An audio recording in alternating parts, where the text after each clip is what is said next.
Yes, people, how's it going? Welcome back to Lily White Lane. Hope you're doing good, hope you're keeping safe and well, and hope you're having a fantastic and a smashing Saturday. The World Cup is well and truly off and running now. We are 1 week in to the tournament, and I think it's only right to discuss how the Spurs boys are getting on at the competition. Look, I think there's only one man we can start with when it comes to Spurs at the World Cup, Richarlison.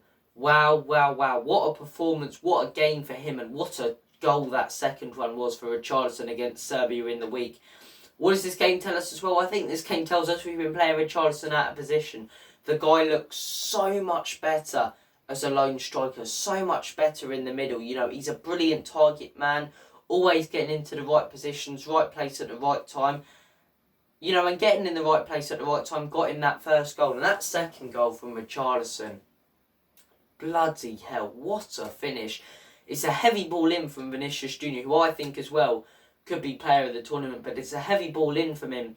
Richarlison controls it, lifts it over his head and does some crazy bicycle kick.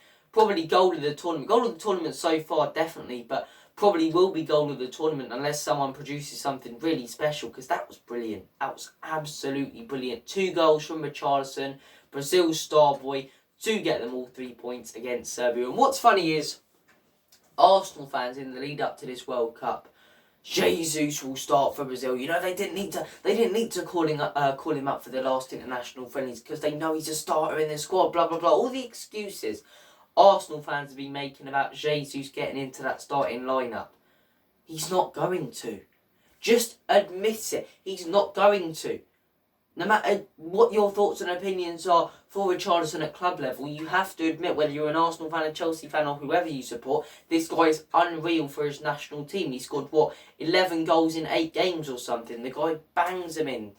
Absolutely bangs them in for Brazil. He's absolutely brilliant. They love him on international duty. He turns into almost a different player for Brazil, an even better player than he already is and already was at Everton and now Spurs. And it just makes me laugh, because Arsenal fans have been creating all these excuses about Jesus and this, that. And then you see Richarlison in the starting lineup and all over Twitter, why is Richarlison starting? Why is Richarlison starting? That's a laughing stock. All these gifts from these gooners. And then he goes and scores 2 goals and shuts them all up. It's brilliant. It's absolutely brilliant. You want to know why he's starting, Arsenal fans? There's your answer. 2 goals, brilliant striker, bangs in the goals for Brazil. Unlike a certain Gabriel Jesus. But look, definitely the standout so far for Brazil in this tournament, and definitely the standout for Spurs in this tournament. I thought it was only right to start off with him. Let's talk about Harry Kane and Sonny. Son's only played 1 game, Kane 2 games. I don't think Kane's been necessarily bad in both his performances. Yes, he hasn't scored. He's played some really good passes. That first game, the guy got, 3 assists. He was brilliant. Last night, could have Kane done more? He looked a bit leggy. He did look a bit leggy, if I'm being honest. And Son, look, the guy's a superstar. Every single time he got on the ball, you hear the whole crowd go mental, you know. All the Korean fans, not just the Korean fans, the Qatari fans who were attending, the neutrals. He's some player, and you can see fans, you know, think it's a privilege to see him. And was he really good against Uruguay? No, he could have been a little bit better. He miscontrolled it a few times. But it goes to show his superstar status. And look, I'm sure he will bang in some goals. South Korea, I believe their next game is, who they got next? I think it's Ghana they've got next. So I expect them to win that, and hopefully Son does get a couple of goals in this competition. And we'll wait and see if they do progress. Kim Min-jae, obviously the standout for Korea so far. But Son, will he turn up later in the tournament? I think he will. From positives to negatives, Eric Dyer, haven't seen him in this tournament yet, rightly so, because I think John Stones has been immense for England, and Harry Maguire is, you know, man of the match last night, and he's a different player for England. We haven't seen Eric Dyer.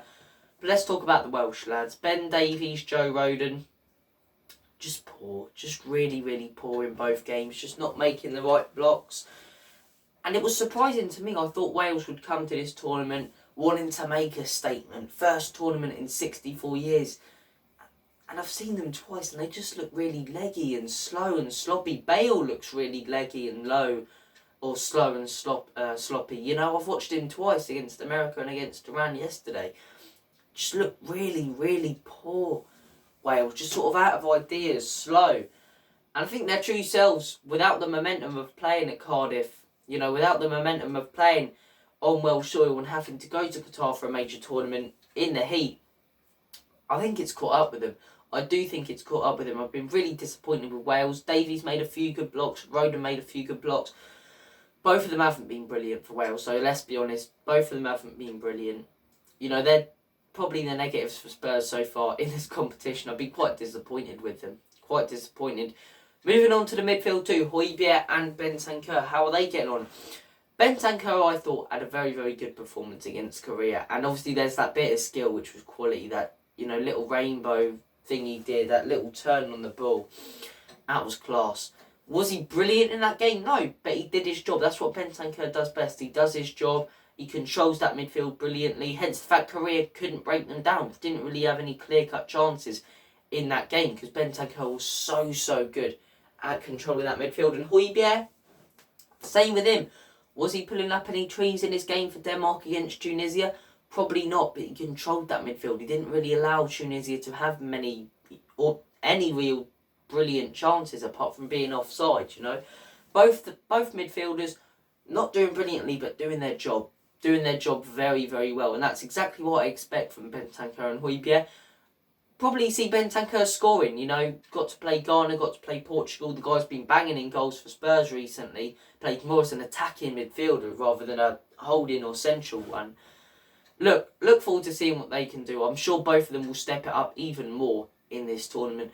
Perisic, same with him, wasn't fantastic against Morocco, but I'm sure he will step it up. But look, that is your roundup. No, it's not your roundup. Forgot to talk about Lloris. He just wasn't really tested. Australia had like 1 or 2 shots all game. One of them went into the back of the net.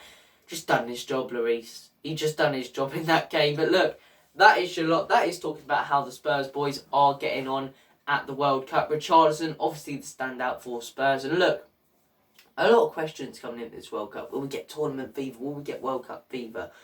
I think World Cup fever is starting to hit most fans now when the games are coming thick and fast for a day. Big upsets. Japan, beating Germany. Saudi Arabia beating Argentina. And we've got another 3 weeks of this fantastic festival of football. Absolutely fantastic festival of football. How can you not love tournament football? I don't get these people who just hate international football. International football, friendlies, qualifiers. I understand that. I hate friendlies and qualifiers. But when it comes to actual international tournament football, World Cups and Euros and Copa Americas, nothing beats the feeling you get, if that makes sense. Spurs is a completely different feeling. If people ask club or country, I'll always say club, always say Tottenham. Plus I'm half English, I'm half Irish at the same time. But there's just that feeling, you get that great feeling, normally in the summer, but sunshine in the international tournament and just games coming thick and fast, great moments. I love it. I absolutely love it. Nothing beats the moments you get in the World Cup when it comes to being a football fan. But look, that is your lot on this video. Thank you for watching. Comment your thoughts on the Spurs players and how they've done in game week 1. Take care of yourselves. All the best. God bless. Enjoy a great weekend of World Cup action. We've got Romero. Didn't talk about Romero. Romero, very, very poor. I've got to be honest. Very, very poor. He, got rolled for that Saudi Arabia goal. But he's in action later tonight against Mexico. As I say, Denmark in action against France. Højbjerg and Lloris. We've got some cracking games this weekend. I look forward to watching them. Maybe I'll do a match reaction here and there. Don't know yet. But look, thank you for watching this video. Take care of yourselves. All the best. God bless. And as always, come on you Spurs. In Conte, we trust. Enjoy the World Cup. See you later.